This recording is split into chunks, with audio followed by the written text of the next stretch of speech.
The following is a Hoop Ball presentation.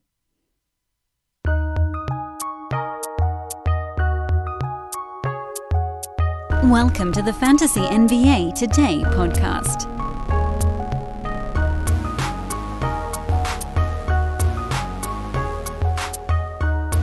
A new week upon us, a big one, for a number of reasons. I don't know about you guys, but I have mixed up this delightful Tums Pepto Nexium cocktail to get me through the next 2 days. I'm not sure what you guys are doing. Everybody else is like, I'm going to the liquor store. I'm like, oh my God, if I put one drop of liquor into my body, I will have an ulcer. Well, good luck to all of you, whatever you might be doing the next couple of days. We will be talking about fantasy basketball on this podcast because, if nothing else, our brains need a break. We need a respite from, I believe the term is doom scrolling. I was reminded of that by a friend earlier today. So try not to doom scroll for a few minutes here. We'll get you through a podcast, and then you can get back to whatever the hell you were doing before that. Welcome to Fantasy NBA Today. I am Dan Besbris. This is a Hoop Ball presentation. Thanks so much for joining us on this Monday morning, or afternoon, I guess, if you're on the Eastern Seaboard, or it might even be the afternoon by the time we get this thing posted on Central Time. But I believe good morning to those of you on Mountain and Pacific and Hawaii time. Why did I go off on that rant? I don't know. I'm a bit delirious. Daylight saving time. Here's your real rant of the morning. Remember when we were young? Remember when you were like a teenager or college student or even early to mid-20s and daylight saving time was just falling back was the absolute best thing in the world, and springing forward was just the absolute worst because it only impacted the sleep you got for that night? It was very much a selfish, immediate, on-demand kind of reaction. Oh, sweet. 4 a.m. suddenly just became 3 a.m. I thought I was only getting 6 hours of sleep tonight. I'm actually getting 7, or, vice versa for the second half of it. What they don't tell you, it's one of those things that gets lost in the shuffle a little bit. When you have children, daylight saving time is absolutely the worst thing on planet Earth. They don't know. Toddlers and babies, at a certain point, they're going to get old enough where they're going to be like, oh, awesome, I just get to sleep a little bit more. But it ain't yet. And I forget to warn new parents about it also. They're like, oh, what should I know? I'm like, I don't know, man. I don't remember anything about that the first year. Well, I'm reminded of this every single time. And it's bad both directions. Neither one of them is good. This one is particularly horrible because the kids are all up at 5 a.m. for some reason. And then when you spring forward, they sleep in, but then they're not hungry and they don't go to bed on time. It's a disaster. Republicans and Democrats cannot agree on anything except that daylight saving time is stupid and we need to get rid of it, and yet we still haven't. They shortened it. Like 15 years ago, they shortened it. It used to start in October and end, I think, in like the end of March, and they shrunk it. They pulled it back so that it starts at the beginning of November and ends at the beginning of March. So it's much shorter now by like a month and a half. But just get rid of it. We don't need it anymore. Everything operates on its own calendar right now. We don't need the sun to be up at the right hours or whatever weird-ass reason there was to start this thing. We're all told it was farmer-related. I don't know if that's actually true or not. I don't blame them. Maybe it's a heat thing, like have more of your work hours during sunlight, whatever. We don't need this anymore! Anyway, I'm delirious. Perhaps you guys are as well. If you have children, you almost definitely are. Let's talk fantasy sports. This is, of course, Fantasy NBA Today. You can find me, by the way, on Twitter at Dan Besbris, DanBesbris. Please do give me a follow if you have an opportunity. And we didn't get any news, really, over the weekend on the NBA standpoint. I was watching it like a hawk as much as I could to see if we got any clarity on the start of the season. We know Mike D'Antoni is now an assistant coach with the Nets, which is interesting. Like, it's good for them, but I don't think it's going to change things all that much. They have 2 superstars. It's not like he can go to a Kyrie-centric offense and just let Kevin Durant float around as the side guy. It's a good hire. It's a good hire because offensively, his mind is a level up. Apparently, Nate McMillan is on the short list for a potential assistant coaching gig in Atlanta with the Hawks. That would be great for them. They need defensive help in a big, big way. And that's pretty much the only thing that happened over the weekend on an NBA standpoint. So while everybody's going to be, this is what's going to happen. We're going to be watching this the Twitterverse for election news, and we're going to, somewhere in the middle of all of that mayhem, they're going to tell us what day the NBA season's starting. Which day it is, I have no clue.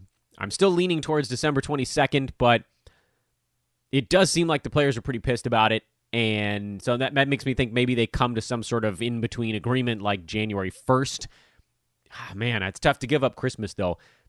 If you recall, early last week, we were operating on the assumption that starting later would be a $500 million hit. The number, and by the way, I hope we all feel smart, because we said something smart on this show together last week, which was, it seems like there would be the $500 million would be the hit for this year, and then if they still can't pull it back to October fast enough, there would be an additional hit on either one of two choices they make. If they went to the very short season, the hit would be that they only play 50 games, and so there's just less money there on that perspective, which compounds the fact that they're missing out on the higher ratings days in December. Or if they go to the 72-game season starting later, which doesn't sound like that's on the table, but who knows, then they start next season too late, and that also carves money off. So it's a rock and a hard place. And then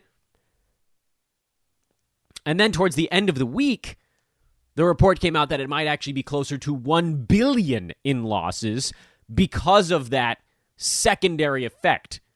You lose the first month, which is a juicy advertising time, but then you also lose either games on the back end or start date next year. It's a double whammy. There's a trickle-down effect where you lose and then you lose some more. And I know I said it on Friday's podcast, but I'll say it again today. It's not that big of a deal for guys making $30 million a year.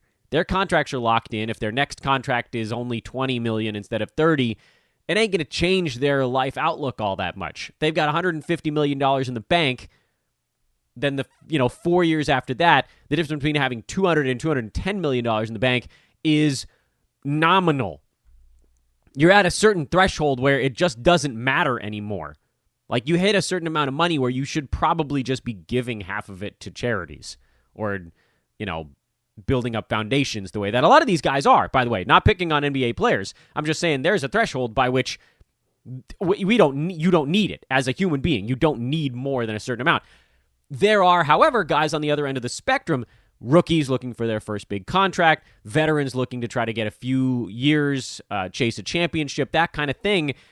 I'm going to say something that's a little bit tone deaf in a pandemic where a lot of people are out of work, but the difference for a lot of these guys between making $1 million and $2 million in a year is a really big deal. Because the other side of this equation is some of those guys might only work for 3 or 4 years.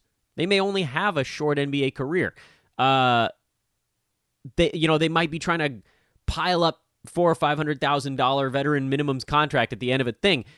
Like, these are guys where the difference between $1 and $2 million makes it a colossal deal. Their career earnings changes by a noticeable amount because they're trying to save up. They don't a $30 million contract. That's not in their future. Difference between 2 and 4. That's a big deal.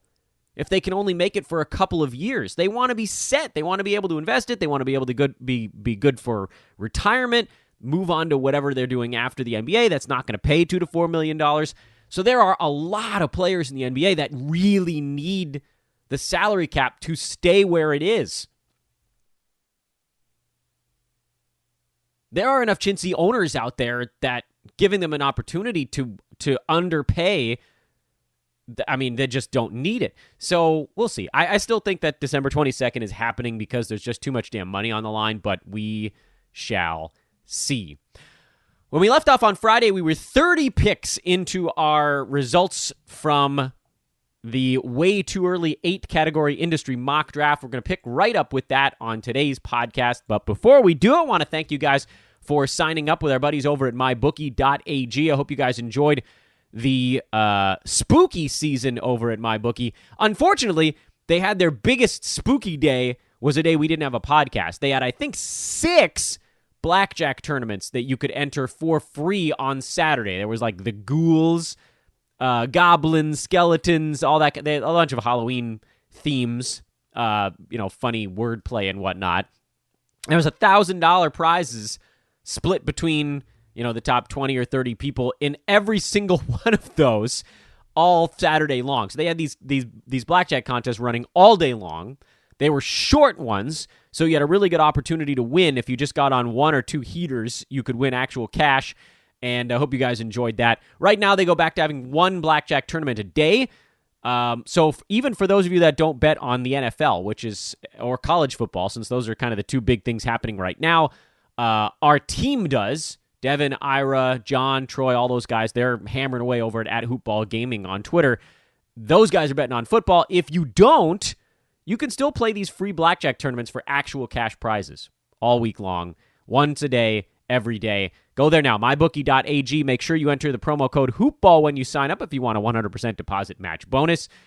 Throw in credit card deposit minimum is $45. A Bitcoin deposit minimum is $25. Again, the promo code is HOOPBALL. Sign up today and just start playing in these blackjack tournaments. You're going to lose most of them. Doesn't matter. They're free. Just get on 1 heater one day and you could find yourself with $40 or $50 just for playing blackjack, which is fun. It's great, man. It's absolutely great. MyBookie.ag promo code again is HOOPBALL. Thank you, as always, to everyone who checked out Manscaped.com last week to get us through to our next deal with our buddies over there. So we'll be working that out here shortly. Manscaped.com, again, promo code over there is HoopBall20 if you want to try to sneak something in here before they make it dormant while we negotiate a future deal. Pick 31. So let's just dive on in. Before we dive in, I guess I should do the Ace Ventura, deep breath name rattle off of the first 30 picks, and I'll do this today. I don't know if I'm going to keep doing this going forward, but I can get 30 names out pretty fast. And in honor of full commitment to a bit,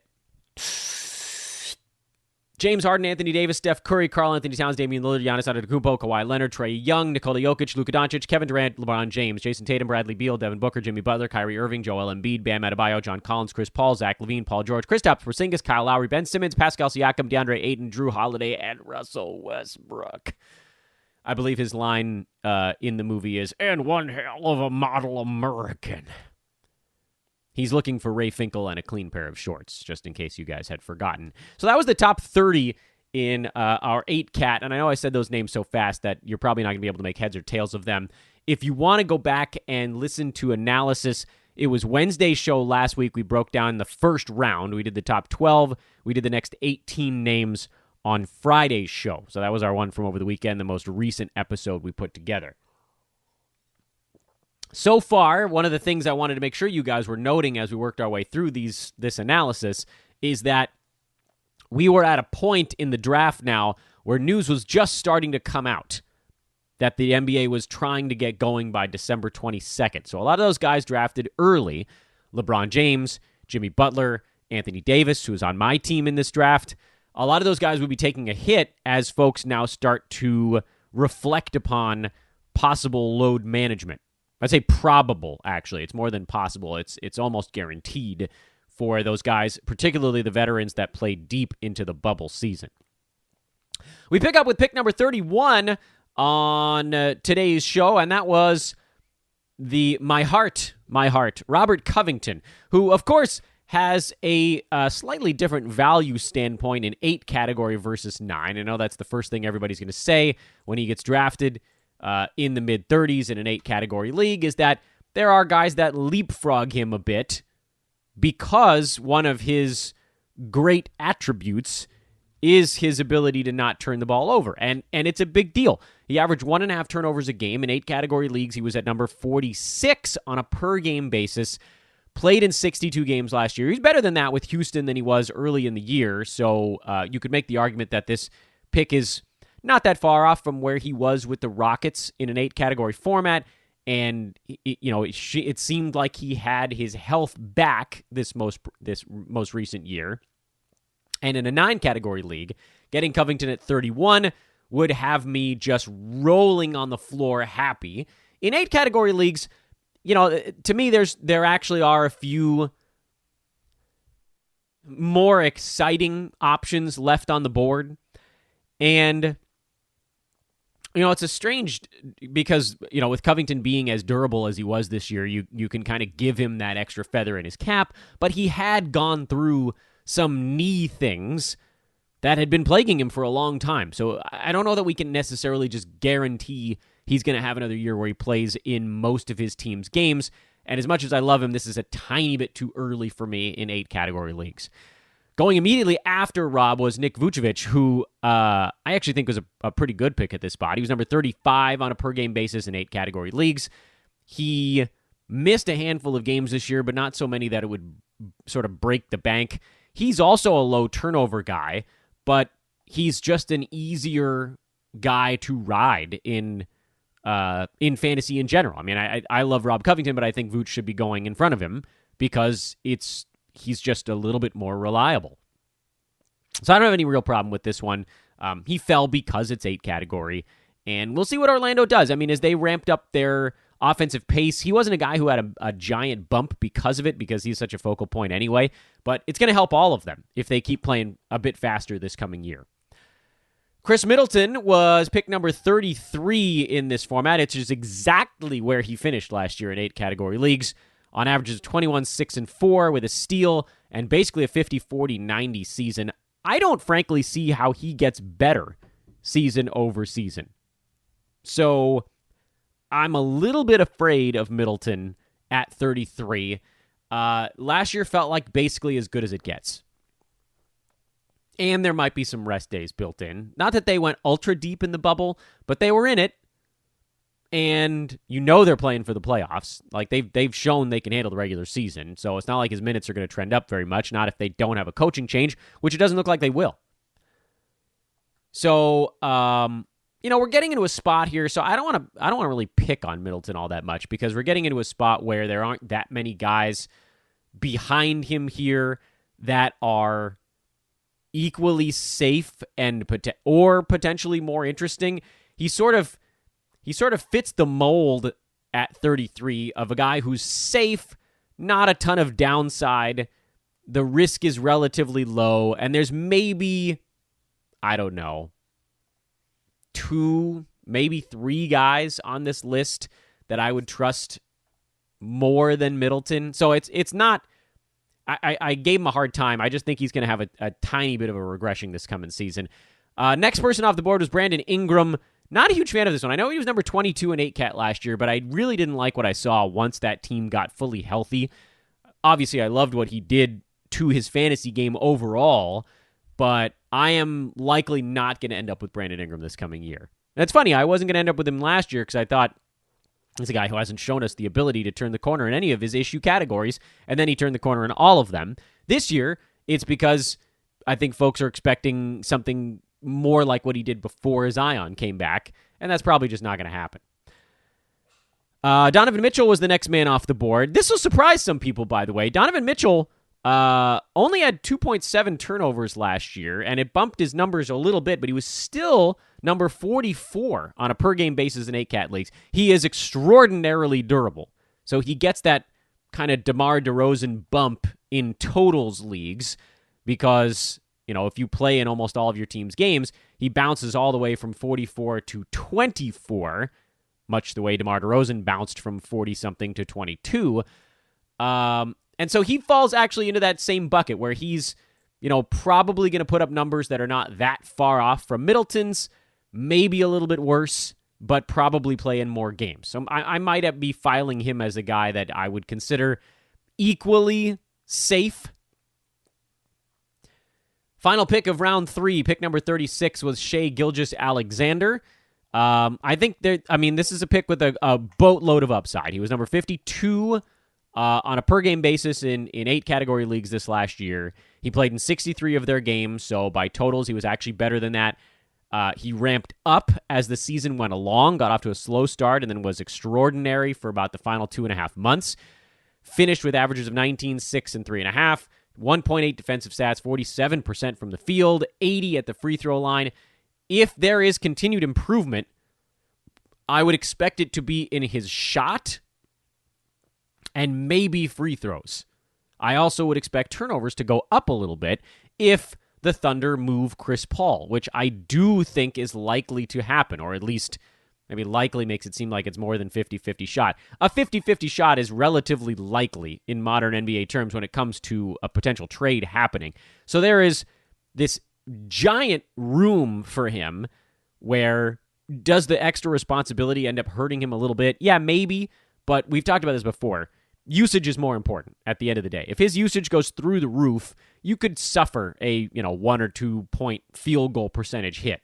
If 47.5 drops to 45.5, but suddenly he's scoring 3 or 4 points more a game and 1.5 assists and an extra half a three-pointer and more free throws on a number that's a net positive, that outweighs the drop potentially in field goal percent. So I like this pick. I mean, this is an upside pick. This team is at the turn, so he's definitely not getting back to you 20-some-odd picks later. Is he the safest pick on the board at this point? No, not even close. But is he a really interesting upside pick? Yes, he absolutely is. Pick number 37, we start the 4th round, Freddie Van Vlied. I like this one a lot, actually. Van Vlied had a really good season. I would expect, he's a free agent here, so we don't fully know where he's going to end up. But he was 31 on a per-game basis in 8 category leagues. If he stays in Toronto, he's going to get all the minutes he can handle. There's a chance they move a guard. I don't think they do. I think they're going to make one more run at it this coming year. But there's a chance, which gives that little itty-bitty possibility of additional upside. And the only thing I'd want from Van Vliet is better health. If there's anything that should scare you away from him, it's the fact he played only 48 games during the pre-bubble regular season this year. But other than that, his per-game numbers will probably beat his ADP here. I think he'll have a better marker than 37 on a per-game. It's going to come down to totals. So I'm okay with him here. Again, another guy that's not going to get back to you. There is the question mark hovering around him, and in a shortened season, if somebody misses time, it'll kill you. But you get to a certain point where you're like, look, this is a value, and I got to try it. Pick number 38 was Andre Drummond, which, this is one where free agency is looming over him. If he returns to Cleveland, I think he's going to put up far better numbers than he did towards the end of last year. Tristan Thompson is off the books, so that takes one of the other big men away. If Drummond is back with Kevin Love and Larry Nance Jr., there will be plenty of minutes for all of them. He's going to be the guy that grabs the rebounds. He's going to be sort of betting on himself, seemingly, since he did decline the option. And then we kind of just have to wait and see what sort of contract he gets. But he could end up in a place like there are other teams that are kicking the tires on the sort of old-fashioned big man that Andre Drummond is. He could end up on a team where he doesn't have that same opportunity. It's never going to be as good as it was in Detroit. It's not going to be as bad as it was for these last few weeks in Cleveland. And so the reality is somewhere in between, which to me means until we know where he's at, you just, this is just a big question mark pick. I have no opinion. None. If he does end up back in Cleveland, I think this is a perfectly reasonable spot to get him. He's not going to be, top 100 kind of guy like he was. He was mailing it in on a bad team. A weird decision considering he declined his option. None of this makes any sense to me, but what the hell do I know? Anyway, next player off the board. Pick number 39, Jamal Murray, who had one of the most impressive bubble performances of anyone out there, but I've got to think that it comes back to earth a bit during a long regular season. There's just no way he can play that hard at that level all year long, especially if the Nuggets have health. If Will Barton's going to take some shots. And, of course, the offense is going to run through Jokic a lot of the time.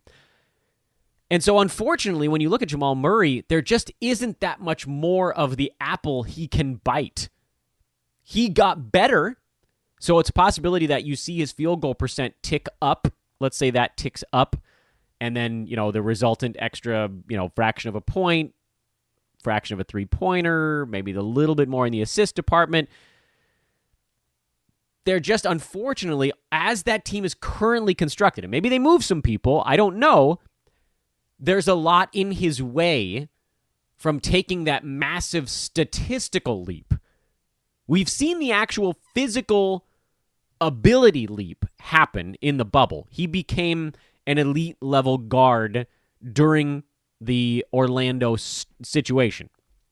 He did things that we didn't know he could do before, but that was more playoff style.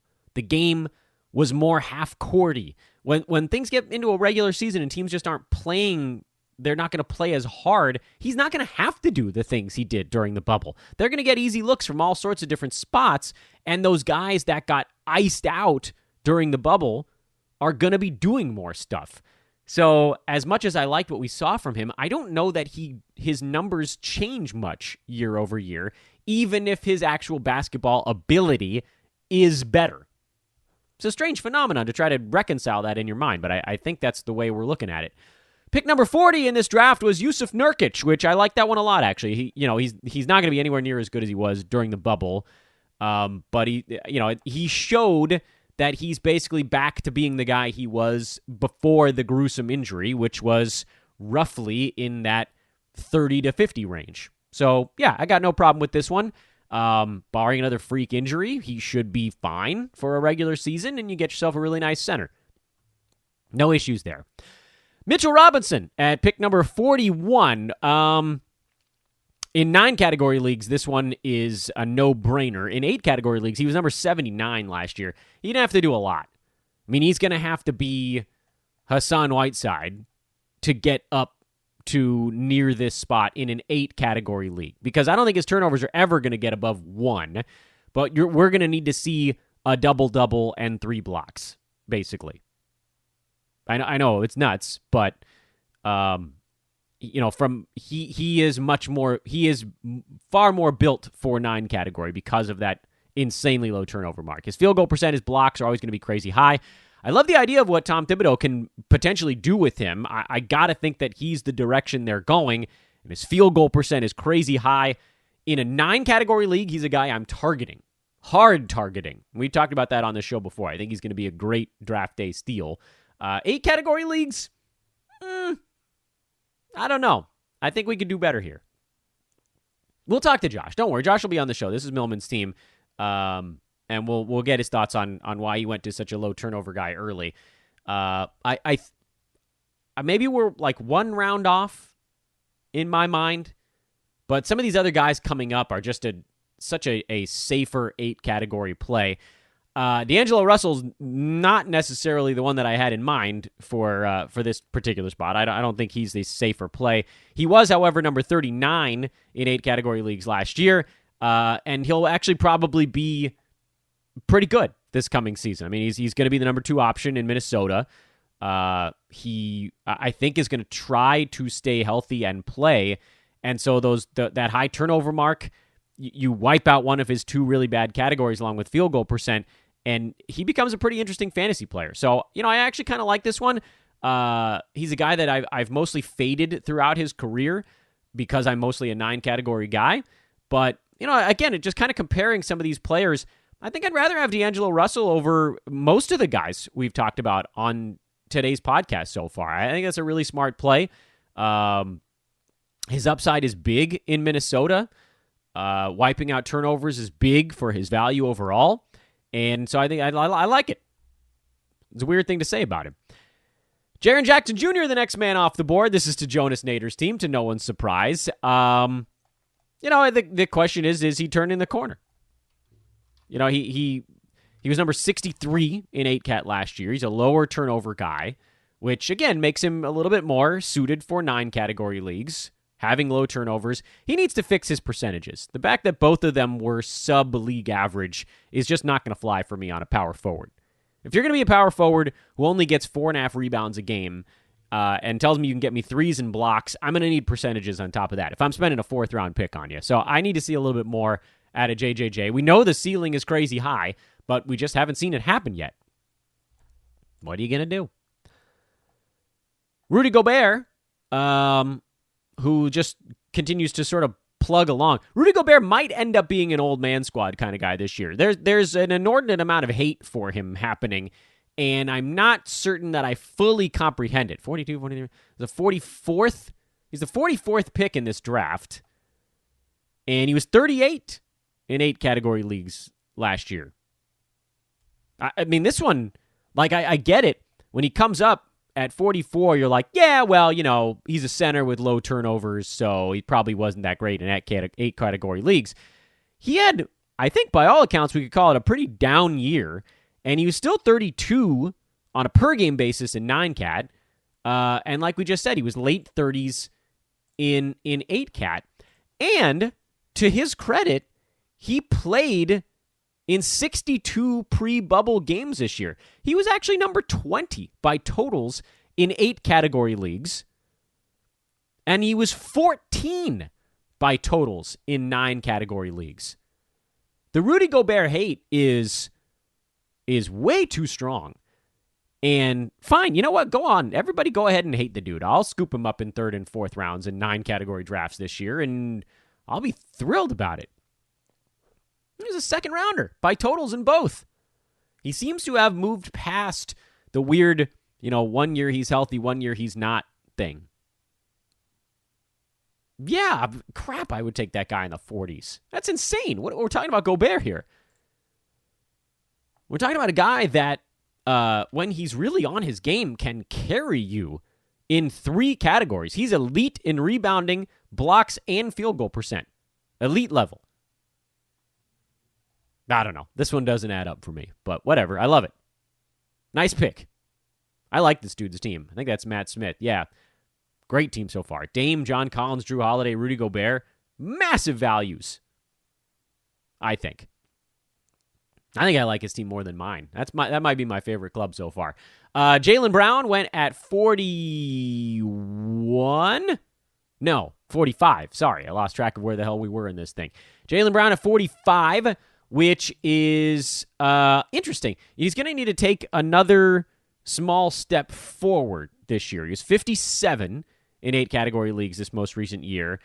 I thought he had a really good season. I think the question as you look at his numbers is, can the free throw number come from 73.5 up into the mid to high 70s? That's how he moves forward. He's also, he missed a handful of games this year, so the durability was a bit down.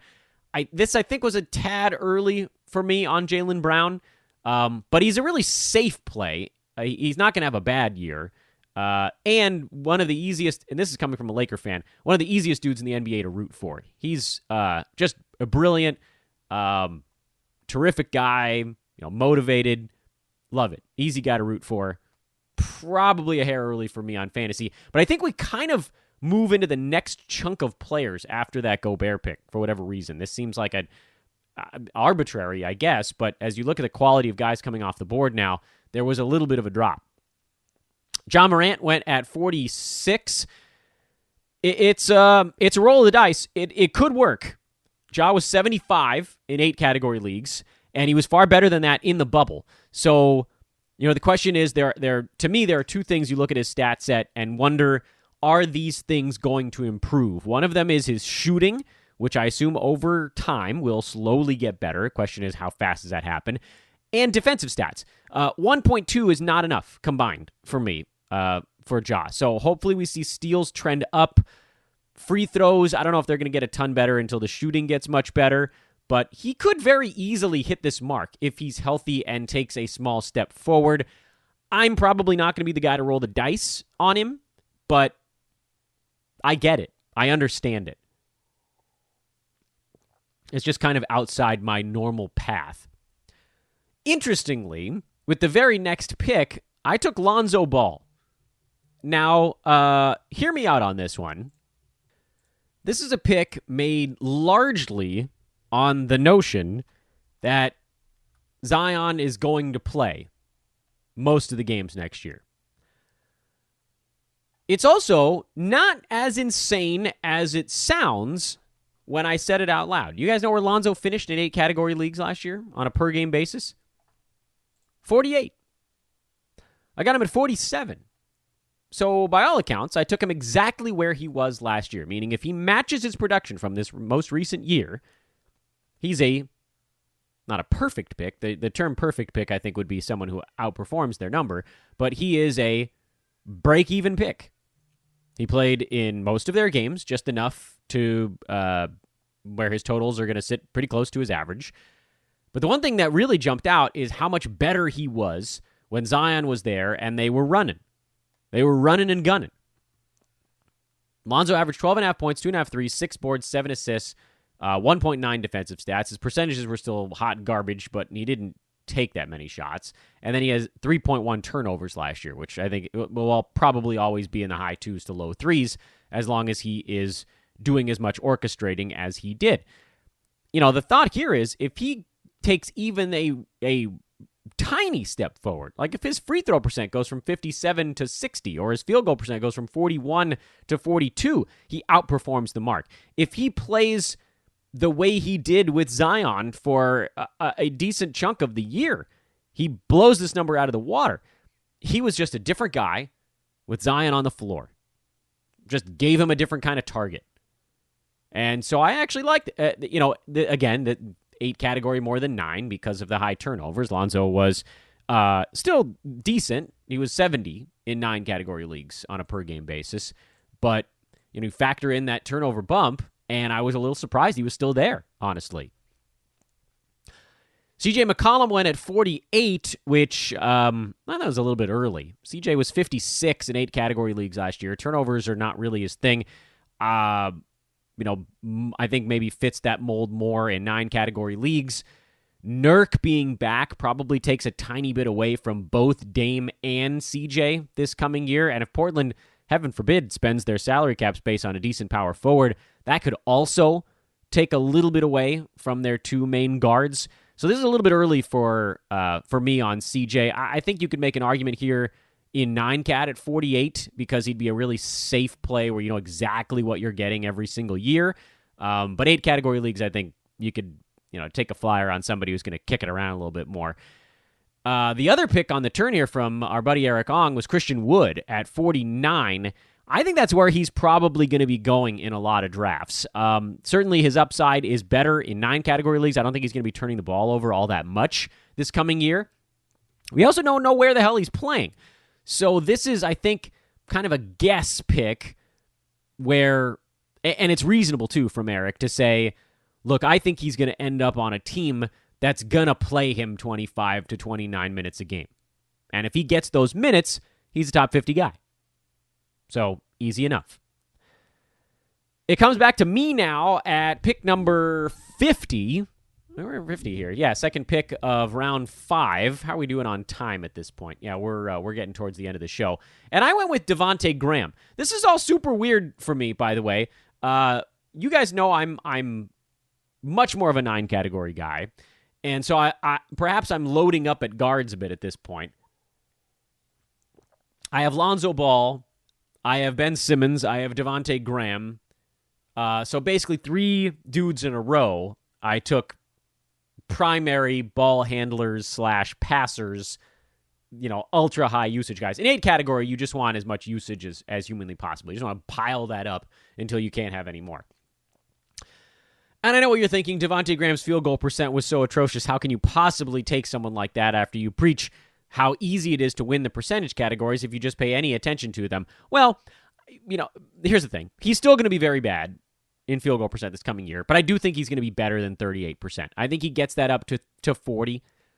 And that by itself, by the way, is enough to elevate him past where I drafted him. He finished at 55 on a per-game basis in 8 category leagues, but he played in 63 ball games. So, by totals, he was actually number 36 last year. Throw in any kind of forward progress from the kid, which I think there will be some, maybe both percentages, maybe that's all you need, and he could easily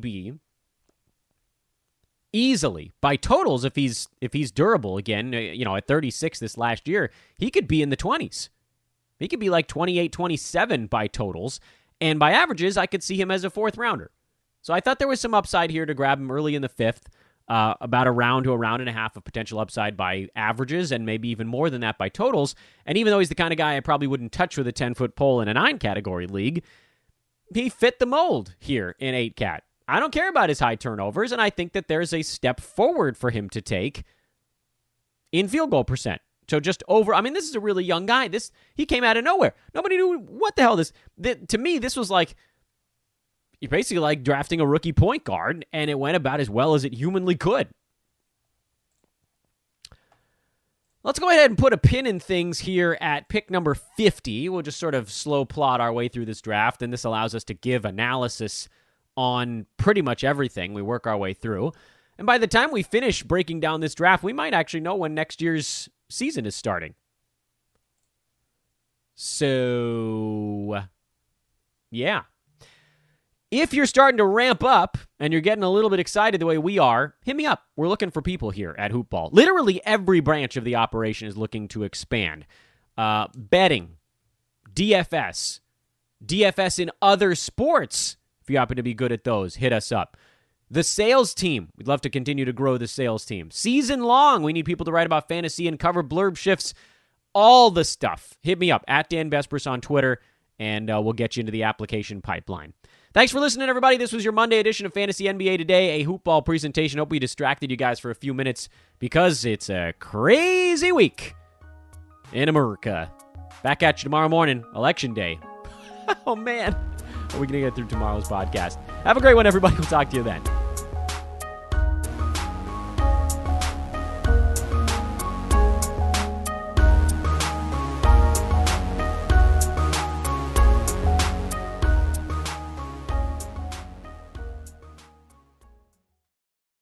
This has been a Hoopball presentation.